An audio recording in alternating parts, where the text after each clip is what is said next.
ఓ తెలంగాణ, నీ మట్టిలో పువ్వులా పూశాను, నీ ఊపిరిలో నాదమై మిగిలాను, నీ స్వేచ్ఛ కోసం జ్వాలనై రగిలాను.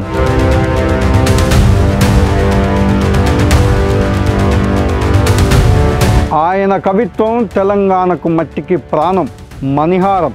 అణగారిన వారికి న్యాయం, పేదలకు గౌరవం, మహిళల మౌనానికి మాధుర్యం అన్నీ ఆయన పదాల్లో ప్రతిధ్వనించాయి. ఓ తెలంగాణ, నీ మట్టిలో పువ్వులా పూశాను, నీ ఊపిరిలో నాదమై మిగిలాను అని అనిపించేలా ఆయన ప్రతి పాట పయనించింది. తెలంగాణ గుండెను హత్తుకుంది. జయ జయ హే తెలంగాణ అనే గీతంతో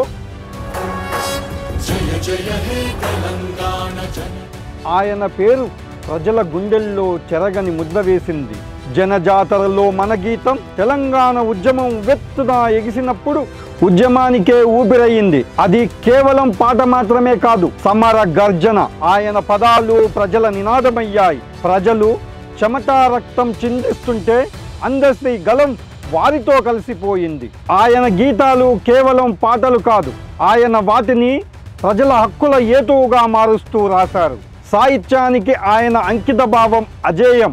డాక్టరేట్, నంది అవార్డులు, అనేక గౌరవాలు వచ్చినా ఆయనకు పెద్ద అవార్డు ప్రజల ప్రేమే. ప్రజల జీవితమే ఆయన కవిత్వం. ఆయన స్వరం, ఆయన పదాలు మన ఊర్లో ఊపిరిలా మిగిలిపోయాయి. తెలంగాణ మట్టిలో ప్రతిసారి గాలి వీచినప్పుడు ఆ గాలిలో వినిపించే స్వరం ఆయనదే. ఓ తెలంగాణ, నీ మట్టిలో పువ్వులా పూశాను, నీ ఊపిరిలో నాదమై మిగిలాను, నీ చరిత్రలో అక్షరమై ఉంటాను, నీలోనే ఉంటాను, ఇక ఉంటాను, సెలవు. మాయమైపోతున్నడమ్మా మనిషన్నవాడు.